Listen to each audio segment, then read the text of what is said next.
말씀을 그리다 제35강입니다. 먼저 기도하고 시작하겠습니다. 하나님, 고난주간을 지나고 있습니다. 주님께서 우리에게 베풀어 주신 이 크고 놀라운 일들을 묵상하며 마음속 깊이 새길 수 있도록 은혜 주신 것 감사합니다. 비록 우리는 여전히 한결같이 연약하지만 주께서 우리를 위하여 베푸신 은혜가 이와 같이 크니 오늘도 우리는 그 은혜를 힘입어 살고 또 날마다 그렇게 살아갑니다. 날마다 우리를 깨우쳐 주시고 더 경건하게 더 거룩한 자 될 수 있도록 은혜 베푸시며 그리스도 예수님을 닮아갈 수 있도록 복을 베풀어 주시옵소서. 오늘도 주님의 말씀을 묵상합니다. 예수님의 행적들과 성경의 이 기록된 말씀들을 통하여서 우리를 교훈하시는 음성을 듣고 삶과 순종하는 우리의 삶이 되게 하여 주옵소서. 예수님의 이름으로 기도합니다. 아멘. 고난주간을 맞아서 예수님의 행적들을 되짚어보고 있습니다. 예수님께서는 제자들과 함께 마지막 만찬을 나누시고 그리고는 겟세마네 동산으로 가셔서 기도하셨죠. 그 기도를 다 마치신 후에 가룟 유다가 끌고 왔던 여러 무리들, 그 군사들에게 끌려가시고 그리고 바로 그때에 예수님의 제자들은 뿔뿔이 흩어지게 되었습니다. 예수님은 대제사장 가야바에게로 끌려가셨고 그곳에서 베드로는 닭이 울기 전에 3번 예수님을 부인하며 저주했습니다. 이후에 예수님께서는 총독 빌라도에게 또 재판을 받으셨죠. 그리고 그의 허락하에 그의 용인하에 예수님은 십자가에 못 박히게 되셨습니다. 예수님이 십자가에 못 박히신 이후 그 이후의 일들에 관하여서 성경은 자세하게 말해주고 있지 않습니다. 다만 예수님이 십자가에 못 박히신 후에 숨지신 이후에 2가지 기록이 있는데 하나는 바로 아리마대 사람 요셉이 예수님의 시신을 받아다가 그 시신을 안치하였더라 하는 기록이고 또 하나는 대제사장들과 또 바리새인들이 예수님의 제자들이 그 시신을 훔쳐다가 몰래 숨겨두고는 예수님이 부활하셨다 하고 거짓말을 할까봐 염려하며 걱정하고 그래야 해서 경비병들을 두어서 그 무덤을 지키게 했다 하는 이런 기록들이 있죠. 오늘 우리는 먼저 그 앞부분에 있는 이 아리마대 사람 요셉에 관한 일들을 살펴보면서 그 일들을 통해서 우리에게 주시는 교훈이 무엇인지 한번 생각해 보고자 합니다. 먼저 성경을 한번 읽어보겠습니다. 성경은 마태복음 27장 57절부터 61절까지의 말씀입니다. 저물었을 때에 아리마대의 부자 요셉이라 하는 사람이 왔으니 그도 예수의 제자라. 빌라도에게 가서 예수의 시체를 달라 하니 이에 빌라도가 내주라 명하거늘 요셉이 시체를 가져다가 깨끗한 세마포로 싸서 바위 속에 판 자기 새 무덤에 넣어두고 그 돌을 굴려 무덤 문에 놓고 가니 거기 막달라 마리아와 다른 마리아가 무덤을 향하여 앉았더라. 아멘. 예수님은 십자가에 매달리셨죠. 그것은 로마의 형벌이었습니다. 십자가형은 죽은 사람의 시신을 매달아 두고 매달린 채로 여러 짐승들에게 새에게 쪼아 먹히게 내버려 두곤 했죠. 숨을 거둔 시신을 내려서 편안하게 안치하도록 허락하지 않았다고 합니다. 특별히 반란 선동죄로 십자가형이 처해졌던 경우는 더욱 그랬습니다. 그런 경우에는 시신을 계속 매달아 둠으로써 최대한 모욕과 치욕을 주고 그리고 그것을 통해서 일종의 교육 효과를 기대하기도 했을 겁니다. 이와 같은 이 반란을 일으키는 사람들은 반드시 이와 같은 형벌에 처해지게 될 것이다 하는 것을 보여주는 것이죠. 그런데 이것은 하나님께서 유대인들에게 주셨던 그 율법의 규정과는 맞지 않는 일입니다. 신명기 21장 22절 23절은 이렇게 말씀하고 있는데요. 사람이 만일 죽을 죄를 범함으로 네가 그를 죽여 나무 위에 달거든 그 시체를 나무 위에 밤새도록 두지 말고 그 날에 장사하여 내 하나님 여호와께서 내게 기업으로 주시는 땅을 더럽히지 말라. 나무에 달린 자는 하나님께 저주를 받았음이니라. 아리마대 사람 요셉이 예수님의 시신을 달라 하여서 장례를 치렀던 것은 아마 이 율법의 말씀에 대한 순종이었을 겁니다. 물론 예수님에 대한 지극한 존경과 사랑과 그리고 믿음이 바탕에 있었겠지만, 그러나 누가는 이 아리마대 사람 요셉을 가리켜 그는 선하고 의로운 사람이라고 했는데, 이 의롭다고 하는 것은 바로 이 율법의 말씀들, 율법의 규정들을 지키기 위해서 애를 쓰고 그리고 참 수고를 한 그런 사람들을 가리켜 하는 말이죠. 누가복음 1장에 보면 요한의 부모 사가랴와 엘리사벳에 관하여서 말씀하면서 그들이 하나님 앞에서 의인이다, 의로운 자들이다 이렇게 말합니다. 그리고는 이어서 말하기를 주의 모든 계명과 규례대로 흠이 없이 행하더라. 그들이 의인인 이유는 주의 계명과 규례대로 흠이 없이 행했기 때문이다 말하는 겁니다. 물론 율법을 다 지켜 행한다 하여서 의를 얻을 사람은 하나도 없습니다. 그러나 성경은 적어도 율법의 말씀을 지켜내려고 애를 쓰고 그 말씀 앞에서 자신을 늘 쳐서 복종시키며 말씀을 따라 살고자 애쓰는 자들을 가리켜 의롭다, 의인이다 라고 말씀하곤 하죠. 누가복음 2장 25절에서도 성전에서 아기 예수님을 만나 배웠던 그 시몬, 예수님을 목격했던 그 시몬을 가리켜 말하기를 의롭고 경건하여 이스라엘의 위로를 가리키는 자다, 기다리는 자다 이렇게 말씀했습니다.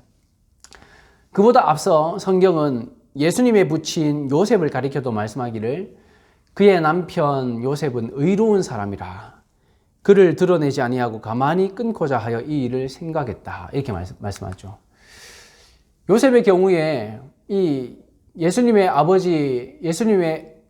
부친 요셉의 경우에 율법의 말씀을 따라 그는 자기가 처한 일들을 생각하고 고민하고 있었습니다. 그는 하나님의 말씀, 율법의 말씀에 따라 자신의 삶을 늘 살아갔기 때문에 자신이 처했던 그 기가 막힌 일들을 하나님의 율법의 말씀에 비추어서 이 일이 무엇인가 하고 깊이 생각하고 있었던 것이죠. 성경은 그런 사람을 가리켜 그는 의로운 자다 이렇게 말씀하고 있는 겁니다. 아리마대 사람 요셉의 경우에도 먼저는 예수님에 대한 사랑과 존경과 그리고 믿음이 바탕에 있었겠지만, 그러나 더 근본적으로는 하나님께서 주신 율법의 말씀을 따라 살려고 그 말씀을 범할 수는 없다라고 판단한 것이 아마 바탕에 깔려 있었을 겁니다. 물론 요한복음 19장에 보면 그를 제외한 이 아리마대 사람 요셉 외에 다른 많은 유대인들도 안식일이 되기 전에는 이 시신을 나무에서 내려달라고 요청했다고 기록하고 있습니다. 그러나 그들의 요청은 율법이 명한 바 이웃에 대한 사랑, 그 사랑의 실천이라고는 하나도 없고 다만 자신들이 지켜야 할 안식일과 또 유월절 명절이 더럽혀지지 않고 부정하게 되지 않게 하기 위해서 그저 제의적인 목적으로만 그런 요청을 했다 하는 것을 볼 수 있죠. 같은 상황이었고 비슷한 요구를 했지만 그러나 전혀 다른 목적에서 전혀 다른 결과를 내고 있는 이 두 부류의 모습을 보게 되는 겁니다. 유대인들, 특별히 바리새인들과 사두개인들, 곧 사내들인 공회원들이 얼마나 율법, 법 따졌던 사람인지 우리는 잘 알고 있습니다. 그들이 예수님을 향하여서 분개했던 이유도 그분이 율법을 범하여서 안식일에 병자들을 고치신다 하는 것이었고, 또 하나는 성전을 모독하고 하나님을 모독했다 하는 이유였지 않습니까? 그러나 예수님은 그들이 오히려 하나님의 영광은 구하지 않고 모세의 율법도 지키지 않는다.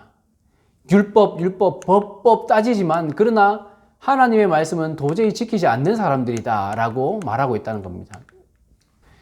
겉으로, 말로 사람들 보는 데서 말씀을 지키는 체하고 그리고 거룩한 체하는 사람들, 이런 사람들과 참으로 하나님 앞에서 진실되게 계명을 따라 사는 사람들의 차이를 한번 생각해 보십시오. 아리마대 사람 요셉은 이 후자의 사람이었습니다. 하나님 앞에서 참으로 진실되게 계명을 따라 사는 사람. 과연 여러분들은 어떤 사람들이십니까? 제 이름이 요셉이지 않습니까? 성경에 나오는 요셉들은 하나같이 의로운 자들이었는데 저는 이 이름을 달고 사는 것이 굉장히 부담스럽습니다.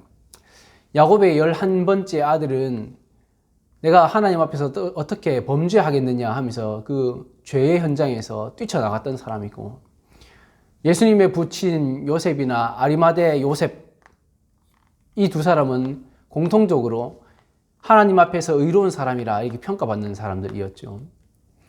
이 모든 이들의 공통점은 하나님의 말씀 앞에서 자신을 성실하게 훈련하고 연단하려고 애썼던 사람들이라는 겁니다. 개인적으로 저는 그 같은 이름을 달면서 어떤 사람인가, 나는 어떤 요셉인가 생각하게 되는데 굉장히 부끄럽습니다만은 그나마 위로가 되는 것은 어젯밤에 들었던 말씀에서처럼 실패한 베드로를 향한 예수님의 눈동자가 있었다 하는 것이죠. 그래서 부끄럽지만 힘을 냅니다. 그러니 여러분들도 저를 보실 때에 개슴츠레한 눈으로 너도 이름이 요셉인데 넌 얼마나 의로운 사람이냐 그렇게 하지 마시고 예수님의 착한 눈으로 바라봐 주시기를 부탁드립니다. 진담 반 농담 반인데 저 같은 경우에는 특별히 요셉이라고 하는 이 이름을 달고 살기 때문에 이런 생각들을 하게 되지만 여러분들도 각자가 어떤 사람인지 여러분이 참으로 의로운 삶을 살아가고 있는지 교회에서 법 말씀 그렇게 따지지만 실은 얼마나 우리가 불법을 행하면서 하나님 앞에서 죄를 범하면서 살고 있는 것은 아닌지 우리 자신의 모습을 한번 살펴볼 수 있었으면 좋겠습니다. 성경은 하나님의 말씀을 붙들고 그 말씀을 따라 살고자 애쓰는 그 사람들을 가리켜 의롭다고 말씀해 주셨습니다.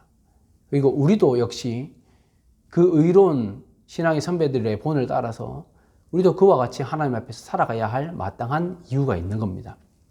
다시 돌아와서 예루살렘에는 공동으로 사용하는 묘지가 있었다고 합니다. 그것은 어떤 경우에 쓰냐 하면 때로 형편이 좋지 못해서 개인 그 가문의 매장지를 가지지 못한 사람들이 사용하거나 또 때로는 예루살렘 순례객들이 그들의 고향집을 떠나 예루살렘에 순례해 왔던 사람들이 그곳에서 사망하게 되면 그곳에 안치하였다고 하고 또 어떤 경우에는 흉악한 죄를 범한 사람들이 그런 경우에는 가족 묘지가 있다 하더라도 이미 안치되었던 그 조상들의 유골을 부정하게 만들 수 있기 때문에 가족 묘지를 사용하지 않고 공동의 묘를 사용했다는 거죠.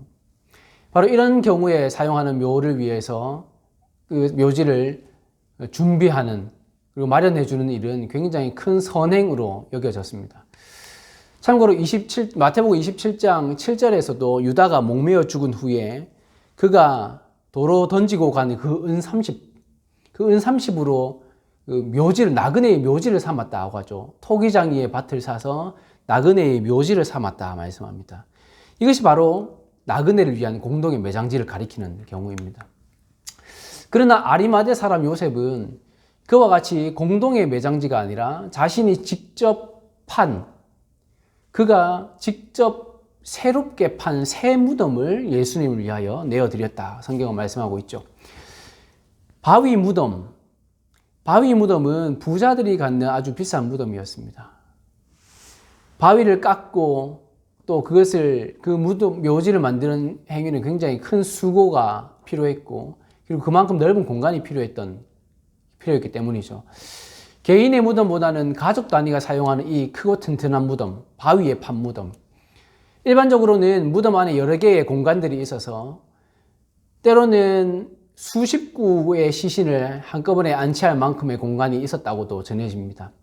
그리고 그 공간 사이에 다니는 통로들도 있었다는 거죠. 당시 예루살렘에는 나그네를 위한 공동의 매장지가 있었고 예루살렘 순례 중에 연고 없이 죽는 이들을 위해서 그것이 사용될 수도 있었으나 지금 이 아리마대 사람 요셉은 자기 무덤, 자기가 최근에 새롭게 파서 한 번도 사용하지 않은 이런 무덤, 그것을 예수님께 제공했는데 이것은 굉장히 이례적인 특별한 일이었다는 겁니다. 그런 예수님께 대한 깊은 감명과 그리고 헌신과 또 사랑을 표현하고 있습니다. 마태와 요한은 그가 예수님의 제자였다라고 증언하고 마가와 누가는 그가 하나님 나라를 기다리는 자다 이렇게 말씀하고 있죠. 이사야 53장 9절은 우리에게 아리마대 사람 요셉을 생각하게 만드는데 그는 강포를 행하지 아니하였고 그의 입에 거짓이 없었으나 그의 무덤이 악인들과 함께 있었으며 그가 죽은 후에 부자와 함께 있었도다. 문자 그대로 예수님은 죽으신 후에 부자 아리마대 사람 요셉과 함께 계셨습니다. 그의 무덤에 계셨죠. 그러나 사실 이 이사야 53장의 문맥은 예수님께서 죄를 범하지 않으셨음에도 불구하고 악한 자처럼 여김받으셨고 또 부자들처럼 죄인들처럼 취급당하셨다는 말씀입니다. 이사야 53장 문맥에서도 그렇거니와 성경은 종종 부자들을 죄인이다, 악한 자들이다 이렇게 말씀하곤 하죠. 예수님께서도 말씀하시기를 낙타가 바늘기로 들어가는 것이 부자가 하나님 나라에 들어가는 것보다 쉽다 말씀하셨습니다. 부자와 나사로 이야기 기억하시죠? 부자와 나사로 이야기에서도 부자는 천국에 낙원에 가지 못하였습니다. 예수님께서 또 한 부자에 관한 비유의 말씀을 하셨는데 그 부자에 관한 비유에서도 예수님 말씀하시기를 자기를 위하여 재물을 쌓고 하나님에 대하여 부요하지 못한 자라는 말씀하셨습니다. 자기를 위하여 재물을 쌓고 하나님에 대하여 부요하지 못한 자. 부자라고 해서 다 죄인이고 부자라고 해서 다 지옥 갈 자다 이렇게 말할 수는 없습니다. 그것은 너무 지나친 일반화입니다. 정확히 말하자면 성경은 부자들에게 경고하고 있는데 왜냐하면 그들이 부를 축적하는 방식에 문제가 있다는 것이죠. 남을 착취하거나 마땅히 주어야 할 것을 주지 않고 빼앗아 취하는 그런 방식으로 부자가 된 사람들, 이웃 사랑을 실천하지 않고 내 이웃을 내 몸과 같이 사랑하라 하신 말씀을 지키지 않은 사람들, 그런 방식으로 부를 축적한 사람을 죄인이라고 말씀하는 겁니다. 그런가 하면 또 한 가지, 그들이 가진 이 부를 움켜쥐고 마치 그것이 자신의 영혼을 구원하기라도 하는 것인 양 생각하는 사람들, 자기가 돈이 많다고 가진 것이 많다고 그것으로 자기의 영혼이 편안하고 이제 인생이 안락하게 살 것이다, 문제 없을 것이다 라고 착각하는 사람들을 바로 죄인이다, 어리석은 자들이다 이렇게 말씀하고 있는 거죠. 그러나 아리마대 사람 요셉을 보십시오. 그는 부자였고 사회적인 지위도 높은 사람이었습니다. 그는 사내들인 공회원이었음에도 불구하고 하나님 앞에서 의롭게 살았던 사람입니다. 그는 자신이 가진 그 재산을 주인이요 하나님으로 삼지 않았고 예수님을 주로 삼아서 그분의 제자가 된 사람이라 성경은 말씀하고 있잖아요. 이전에 예수님 앞에 나왔던 한 부자가 있었습니다. 그는 자신의 부를 포기하지 못하여서 결국은 근심하며 돌아가는 길을 택했다. 성경은 우리에게 가르쳐주고 있죠.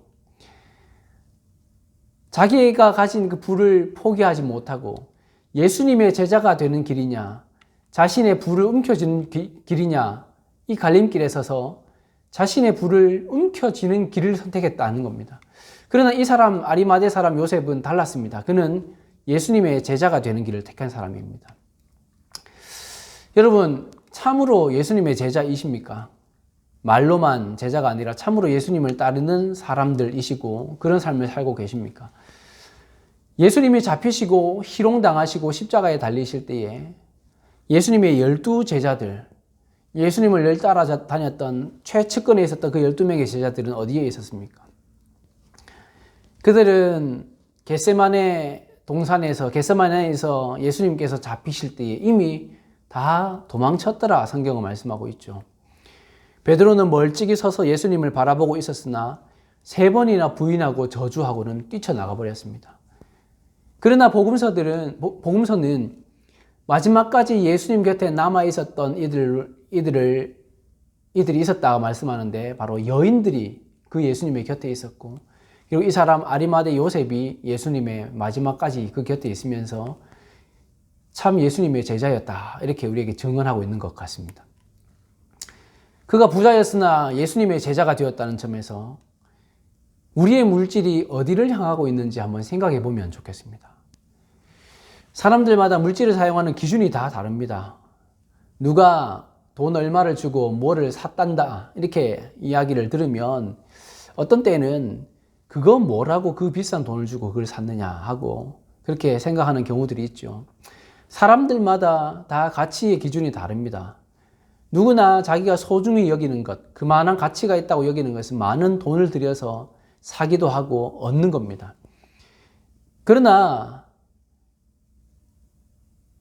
여러분, 이 문제에서 우리의 돈이 어디를 향하고 있는지 한번 생각해 보십시오. 우리의 물질이 어디를 향하고 있는지. 우리는 과연 어떤 일에, 무엇을 위해서 우리의 재물, 우리의 물질을 많이 사용하고 있는지 한번 생각해 봅시다. 예수님도 말씀하셨죠. 재물이 있는 그곳에 바로 우리의 마음이 있다 말씀하셨습니다. 우리가 무엇을 위해서 아낌없이 우리의 물질을 사용하는지, 우리가 무엇을 얻기 위해서 큰 돈도 염려 없이 두려움 없이 투자하고 나는지, 바로 거기에 우리의 마음이 있는 거죠. 말로만 제자가 아니라 참으로 우리가 누구의 제자가 되었는지, 우리가 누구의 종인지 한번 생각해 보십시오. 우리의 재물이 어디를 향하고 있는지, 우리의 물질이 어디를 향하여 흐르고 있는지, 말씀하신 대로 참으로 우리의 재물을 하늘에 쌓고 신령한 일들 위해서 사용하고 있는지 한번 돌아보고 우리가 예수님의 참 제자인지 한번 생각해 보았으면 좋겠습니다. 마지막으로 이 한 가지만 생각해 보고자 합니다. 아리마대 사람 요셉이 예수님의 시신을 모실 수 있었던 것은 그가 부자일 뿐 아니라 사내들인 공회의 공회원이었기 때문입니다. 마가와 누가는 그가 공회원이었다고 증언하고 있죠. 사내들인 공회를 가리키는데, 이 공회라고 하는 것은 굉장한 힘과 권력을 가진 그룹들이었습니다. 아리마대 사람 요셉은 바로 그 공회의 일원이었던 거죠. 예수님의 가족도 형제도 아닌 이 사람이 어떻게 빌라도에게 가서 예수님의 시신을 내달라고 요청할 수 있었던가? 아마도 그의 이러한 배경, 사회적인 신분의 이 배경이 있었기 때문에 가능한 일이었을 것이다 생각합니다. 그러나 성경은 이 공회, 사내들인 공회라고 하는 것을 굉장히 부정적인 이미지로 사용하고 있죠. 이 공회가 바로 예수님을 십자가에 못 박히도록, 죽도록 넘겨주고 의논했던 바로 그 사람들이지 않습니까? 하지만 누가는 아리마대 사람 요셉이 바로 그 사내들인 공회가 예수님에 관한 악한 결정을 할 때에 그 결정에 동참하지 않았다라고 기록해 두고 있습니다. 누가복음 23장 50절에서 51절 말씀이죠. 공회 의원으로 선하고 의로운 요셉이라 하는 사람이 있으니 그들의 결의와 행사에 찬성하지 아니한 자라. 아리마대 요셉은 이 악한 공회의 결정에 동참하지 않았노라 이렇게 말합니다. 이와 유사한 일이 이전에도 있었는데 요한복음 7장에 대제사장들과 바리새인들이 그들의 아래 사람들을 보내서 예수님을 잡아오도록 시킵니다. 그런데 그들이 빈손으로 돌아와서 하는 말이 그 사람처럼 말하는 것을 본 적이 없습니다. 저 사람처럼 저렇게 권위 있게 말하는 사람은 이때까지 없었습니다 하고 빈손으로 돌아와서 보고하니, 이 말을 듣고 몹시 흥분한 바리새인들이 말하기를 너희도 미혹되었느냐 하면서 노발대발하면서 저 사람들은 율법을 알지 못하는 저주받은 자들이다 이렇게 막 화를 막 내는 장면이 있죠. 바로 그때의 공회원 가운데 한 사람이 율법에 의거하여서, 좀 더 정확하게는 전해져 내려오는 랍비의 규율을 의거해서 그들이 이야기하고 논의하고 있는 바로 그 일, 예수님을 잡아오려고 하고 하는 이 모든 일들에 대해서 반대 의견을 제시합니다. 근데 그 사람이 누구인가 하면 바로 니고데모였다 하고 요한복음 7장 50절이 말씀하고 있죠.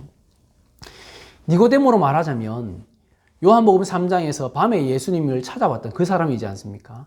성경은 그가 바리새인이며 유대인의 지도자라고 말씀하고 있습니다.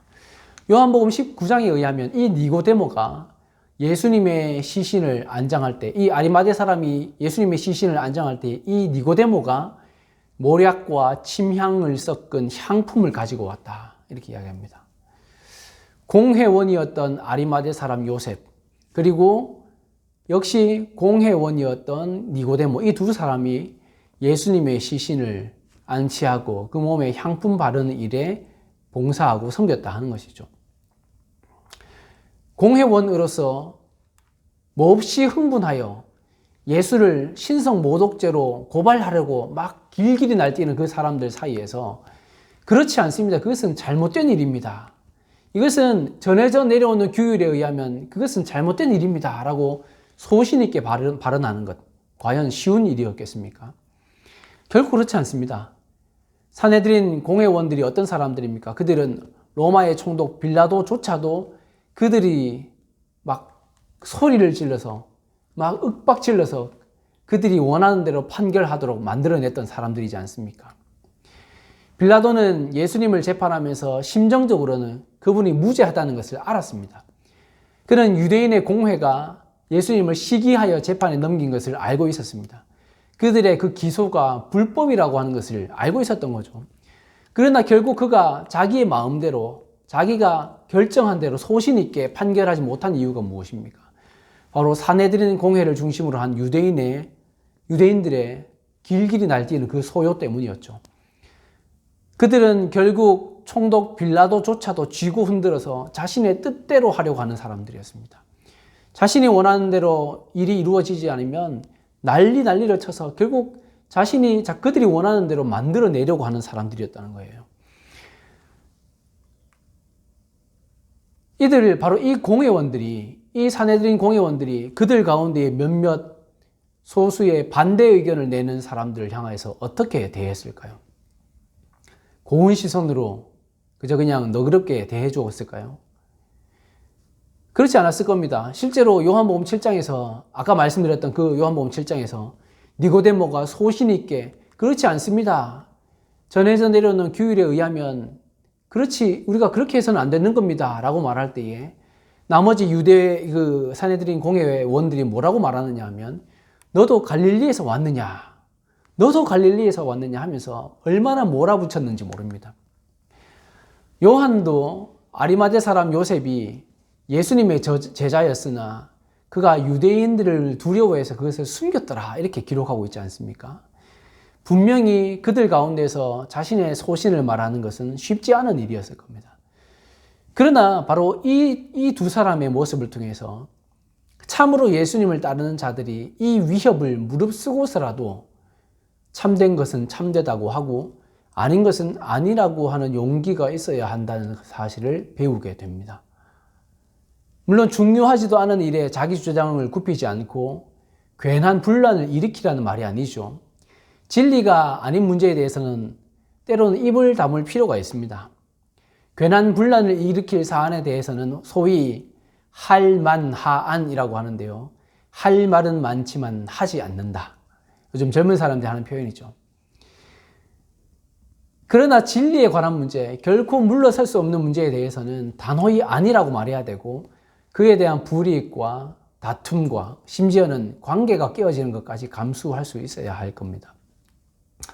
싸움 딱이 되라는 말이 아닌 것 아실 겁니다. 지혜가 필요하고 용기가 필요합니다. 그리고 용기를 내어서 아니다라고 말할 때에도 온유함이 필요한 겁니다. 참 어려운 문제이죠. 그러나 예수님의 마지막 일주일의 행적, 그리고 그 마지막 일주일의 행적 가운데서도 이 마지막 부분을 생각하면서 이 부분을 다시 한번 깊이 생각해보고 묵상해 봤으면 좋겠습니다. 우리는 과연 여러 사람들과 함께 어울려 살면서 우리의 소신을, 특별히 우리의 영적인 소신을 드러내고 나타내며 사는지, 혹은 별것 아닌 것 가지고 마치 의로운 자인 것처럼 분란을 일으키고 다툼을 일으키고 문제를 일으키는 사람은 아닌지 우리 스스로를 한번 돌아보는 이 저녁이 될 수 있으면 좋겠습니다.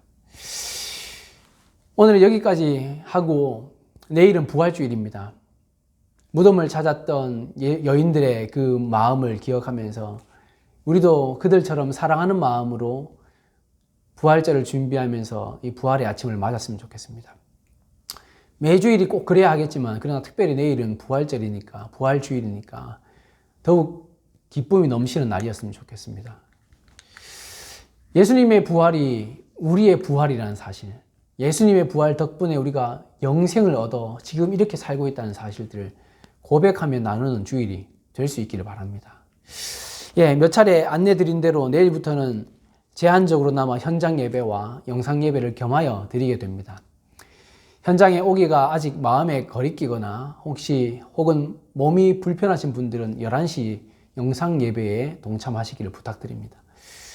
혹 예배에 참석하시더라도 이 현장에 오시더라도 안내자들의 안내를 잘 따라주시고, 특별히 입장하실 때에 이 교회 앞 계단에서 줄을 서시게 될 수도 있습니다. 그때에도 서로 거리를 잘 유지해 주시고 또 질서 정연하게 입장해 주시면 좋겠습니다. 들어오실 때에는 마스크 착용, 그리고 온도 체크하는 것, 그리고 이름과 연락처를 기입하셔야 되는데 이 일들 꼭 잘 따라 주시고, 그리고 예배당에 들어오셔서 자리에 앉으실 때에는 노란색 스티커가 붙여져 있는 자리가 있습니다. 꼭 그 자리에만 앉아 주셔야 됩니다. 그래서 서로 간에 적정한 거리가 유지될 수 있도록 부탁드리겠습니다. 월요일부터 새벽 기도회를 시작하게 됩니다. 예배당에서 모입니다. 역시 새벽에도 마스크 착용, 그리고 들어오실 때에 열 체크, 그리고 이름과 연락처 기입하는 것 꼭 해주셔야 하고, 새벽에도 역시 노란 딱지가 붙어 있는 자리에만 앉으셔서 서로 거리를 잘 유지해 주실 수 있도록 부탁을 드리겠습니다. 더불어서 현장 새벽 기도회가 시작됨으로 인해서 이제 매일 방송되던 말씀을 그리다도 다음 주부터는 수요일과 금요일 저녁에만 방송이 되니 이 일 착오 없으시기를 바랍니다.